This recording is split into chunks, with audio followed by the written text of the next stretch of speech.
Kami laporkan Bapak Presiden, khusus kawasan ekonomi ini kita sudah membangun 22 kawasan ekonomi semacam ini dari Aceh sampai Papua, dan kami dapat menyampaikan bahwa kawasan ekonomi khusus ini baru ada zaman Bapak Presiden Bapak Joko Widodo. Dan tetangga sekarang melirik untuk mengkopi kebijakan Bapak Presiden, itu ditandatangan Perdana Menteri Lawrence Wong dan Anwar Ibrahim, Pak. Hanya untuk compete dengan kita. Saya senang Bapak Presiden selalu mengatakan kita kompetitif, kita harus kompetisi. Kami tidak takut bersaing dengan mereka karena kita juga memiliki modal kekuatan yang baik serta kredibilitas kepercayaan yang selama ini sudah kita bangun. Dan saya percaya dengan leadership Bapak, walaupun Bapak beberapa waktu lagi akan meninggalkan pemerintahan, memimpin ini, tapi Bapak telah meninggalkan legacy yang saya kira tidak mudah dibentuk oleh orang lain. Dan saya percaya Bapak Presiden sepanjang waktu orang akan mengenang bahwa Bapak telah meletakkan landasan negara ini menjadi negara industrialisasi. Tidak hanya pengekspor raw material. Saya kalau boleh mungkin agak sentimental, selamat jalan Pak. Bapak akan menjadi kenangan yang indah buat Indonesia. Dari yang sebelumnya 33 triliun melompat menjadi kira-kira 510 triliun rupiah. Lompatan yang sangat besar sekali. Meskipun sekali lagi awal-awal banyak yang tidak setuju, pro dan kontra, dan juga yang kedua, kita juga digugat oleh EU, oleh Uni Eropa, dan kita kalah. Tapi saya sampaikan, negara ini adalah negara yang berdaulat. Kepentingan nasional adalah segala-galanya buat kita. Tidak bisa kita didikte oleh siapapun. Saya sampaikan pada Menteri, maju terus. Digugat, kalah, banding. Kabarin, kabar terkabar. 3, 2, 1.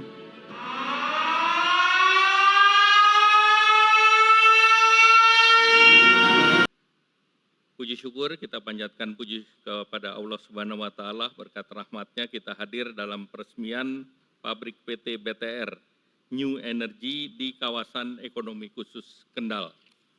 Kami laporkan Bapak Presiden, khusus kawasan ekonomi ini kita sudah membangun 22 kawasan ekonomi semacam ini dari Aceh sampai Papua, dan kami dapat menyampaikan bahwa kawasan ekonomi khusus ini baru ada zaman Bapak Presiden Bapak Joko Widodo. Sebelumnya tidak ada Pak Presiden. Dan sampai semester pertama tahun ini investasinya 205,2 triliun. Serapan tenaga kerjanya 132.227 orang. Dari KEK tersebut ada 12 KEK industri termasuk KEK Kendal.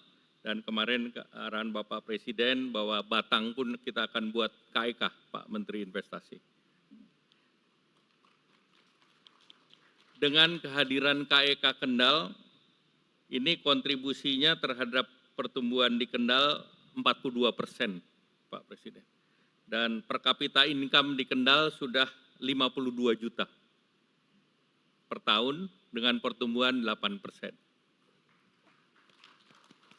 Bukan karena ini maka bupatinya on the way ke Semarang, Pak.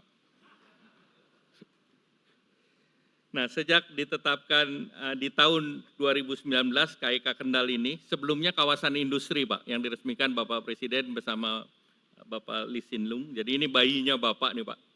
Ini sudah 105 pelaku industri yang masuk di sini. Investasinya sudah 55 triliun. Dan ini salah satu yang membuat Sembawang atau Temasek sangat semangat Pak untuk mengembangkan ini. Lahan 1.000 hektar sudah hampir habis.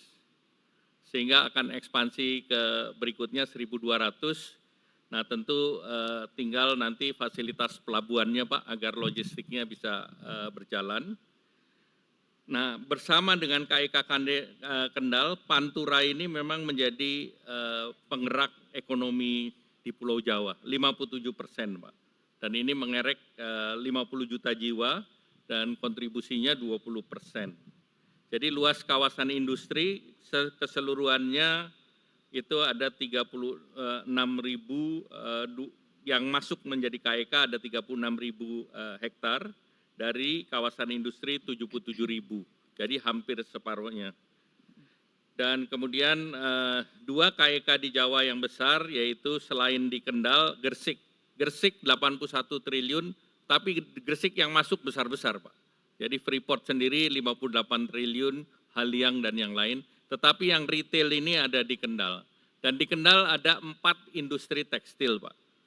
Jadi tekstil itu tidak sunset industry, dan yang masuk di kawasan industri ini 4, salah satunya adalah Fortune 500 Pak, Fortune 500 company.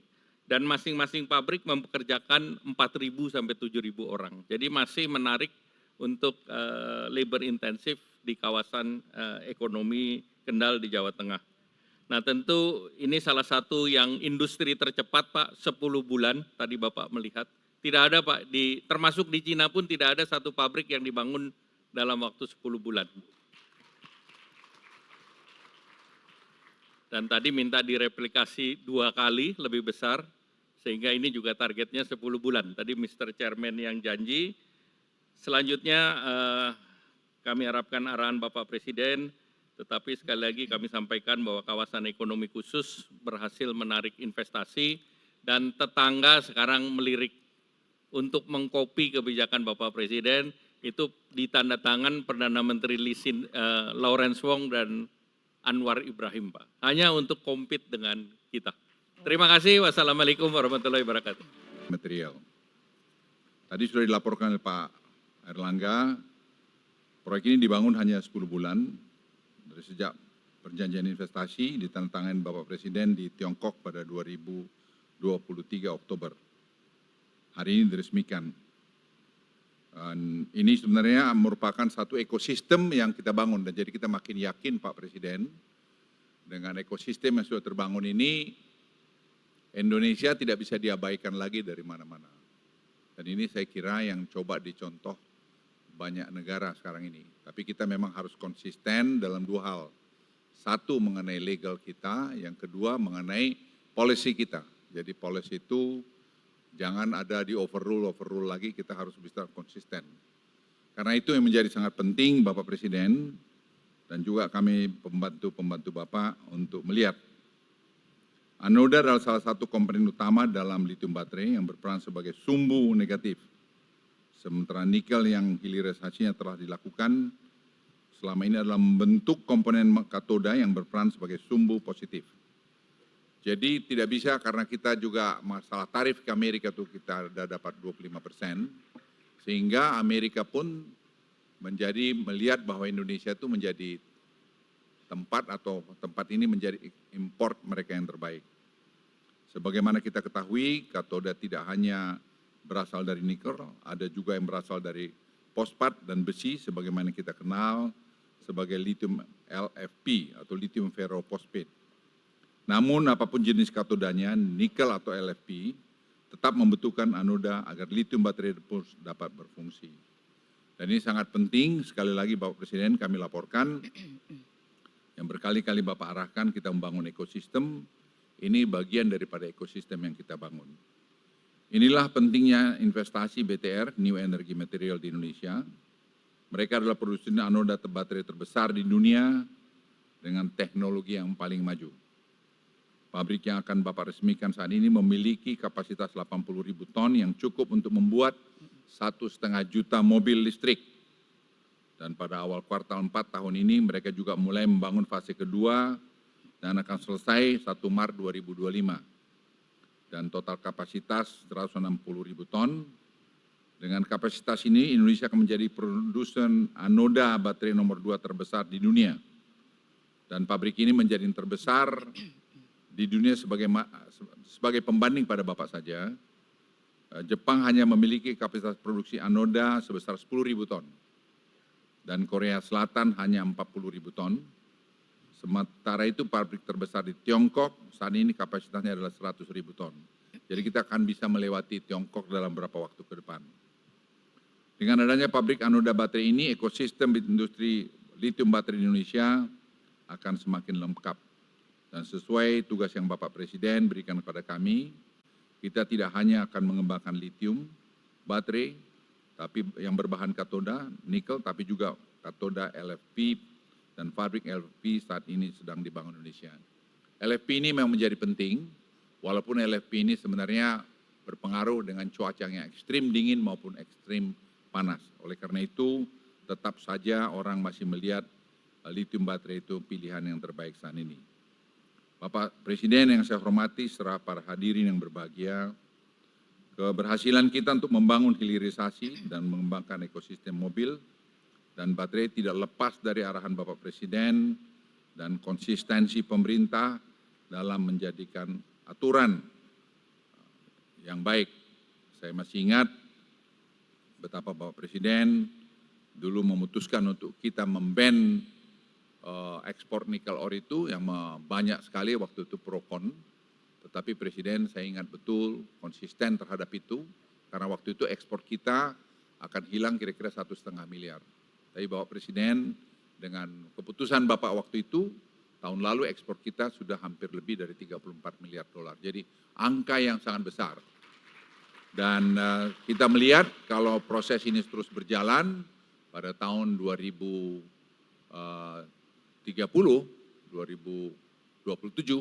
kita akan meningkatkan sampai 30 miliar dolar ekspor kita dari hilirisasi ini. Dan ini saya kira akan membuat Indonesia ekonominya menjadi tambah penting. Kredibilitas ini menjadi penting karena ini akan menjadi dasar kepercayaan bagi investor. Kita tidak dapat bersaing lagi dengan negara-negara tetangga hanya sekedar mengandalkan insentif. Tidak hanya insentif, tetapi kredibilitas dan kepercayaan menjadi faktor kunci yang harus kita pertahankan.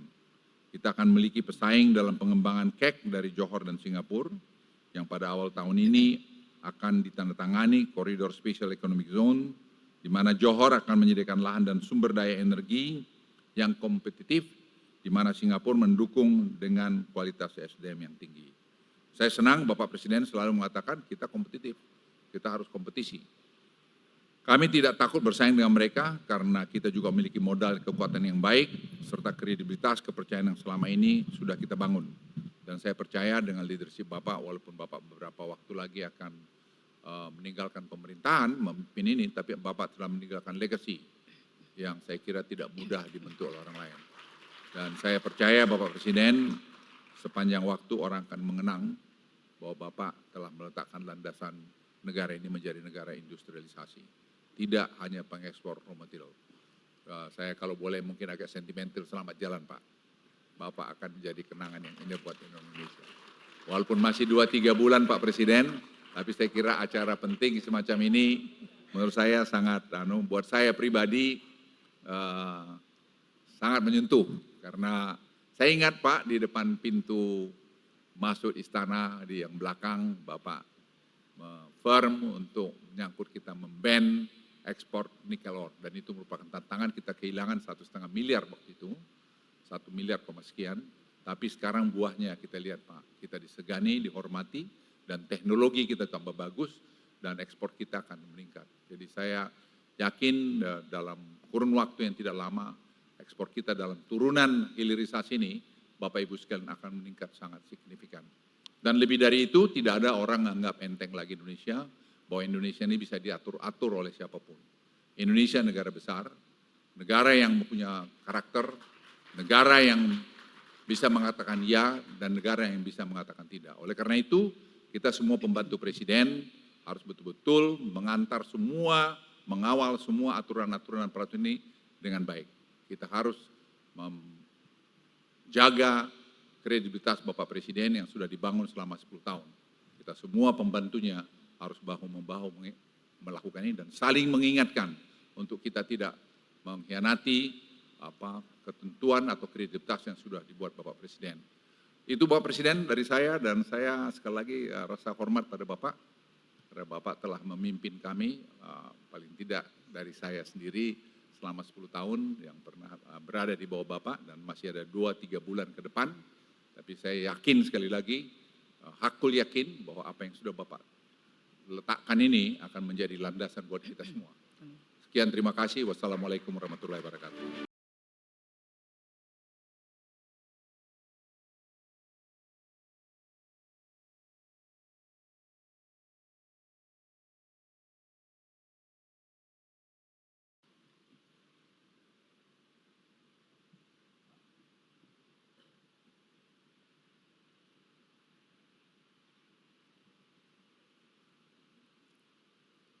Bismillahirrahmanirrahim. Assalamualaikum warahmatullahi wabarakatuh. Selamat pagi, salam sejahtera bagi kita semuanya. Yang saya hormati para Menko, para Menteri, pimpinan DPR RI yang hadir, Gubernur Jawa Tengah, Bupati Kendal, yang saya hormati Chairman BTR New Material, Mr. E. Suegin, dan seluruh jajaran manajemen, Bapak Ibu hadirin dan undangan yang berbahagia.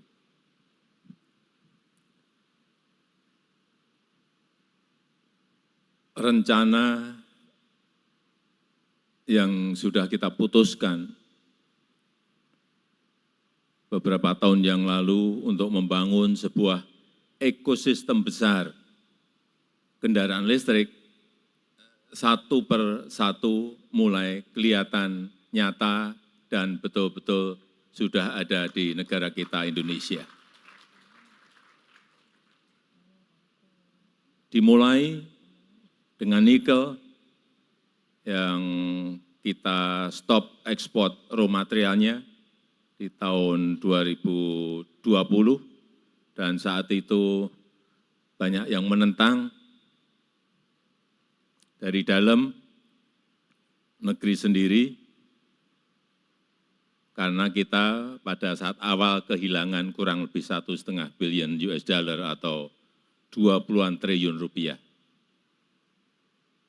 Tapi saya saat itu meyakini bahwa nilai tambah kalau kita stop raw material ini akan melompat naik, dan tadi seperti dikatakan oleh Pak Menko Luhut Binsar Panjaitan, sekarang sudah 34 billion US dollar nilai dari ekspor nikel kita.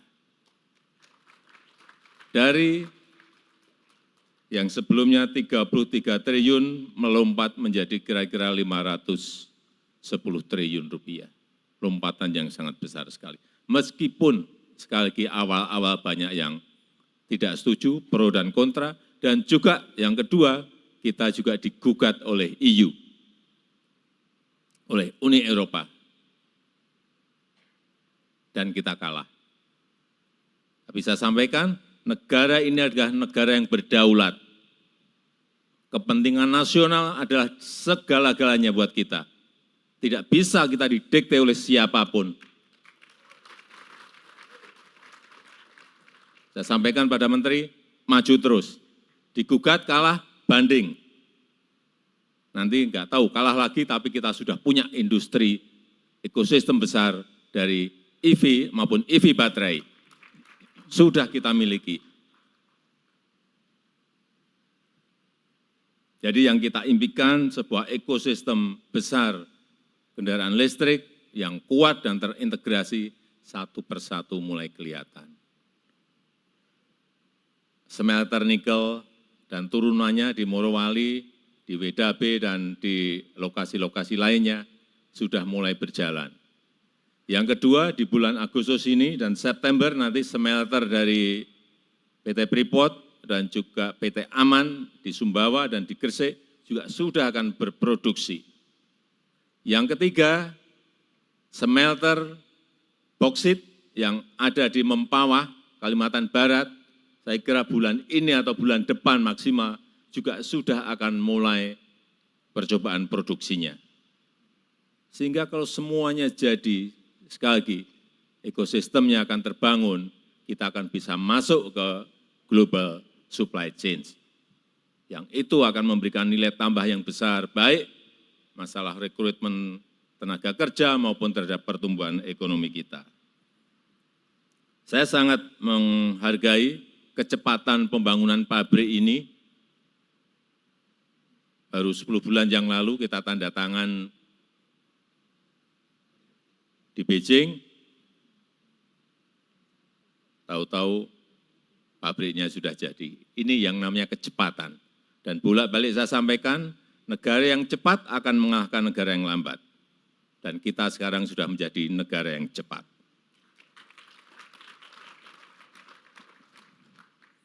Pabrik bahan anoda baterai ini sebagian memang barangnya kita impor. Yang untuk natural graphite diimpor dari Afrika. Untuk yang artificial graphite diambil dari Pertamina, kilang Pertamina di Riau untuk dijadikan bahan anoda baterai. Dan juga untuk industri baterai litium, memang kita nggak punya litiumnya. Kita juga sudah ngambil litiumnya dari Australia. Tapi untuk kobalt, mangan, nikelnya kita ada di Indonesia. Kalau nanti terintegrasi semuanya dan menjadi barang setengah jadi maupun barang jadi, kita akan menjadi pemasok masuk ke global supply chain. Saya sangat senang bahwa di PT BTR ini sudah bisa memproduksi 80.000 ton material anoda per tahunnya, yang ini kalau dijadikan ke mobil, ini akan menjadi 1,5 juta mobil listrik, sangat besar sekali. Apalagi kalau nanti ditambah dengan 80.000 produksi, 80.000 ton produksi di industri ini. Berarti akan menjadi 3 juta mobil listrik per tahunnya. Sebuah jumlah yang sangat besar, sehingga kita akan menjadi pemasok terbesar, baik EV baterai maupun kendaraan listriknya. Saya rasa itu yang ingin saya sampaikan. Sekali lagi, saya sangat mengapresiasi pembangunan pabrik ini, sehingga rencana besar untuk membangun ekosistem mobil listrik yang terintegrasi dan kuat betul-betul satu persatu akan terrealisasi. Dan dengan mengucap bismillahirrahmanirrahim, pada pagi hari ini saya resmikan pabrik anoda baterai litium PT Indonesia BTR New Energy Material di Kabupaten Kendal, Provinsi Jawa Tengah, Indonesia. Terima kasih. Wassalamualaikum warahmatullahi wabarakatuh. Dimohon berkenan mendampingi Menteri Koordinator Bidang Kemaritiman dan Investasi. 1.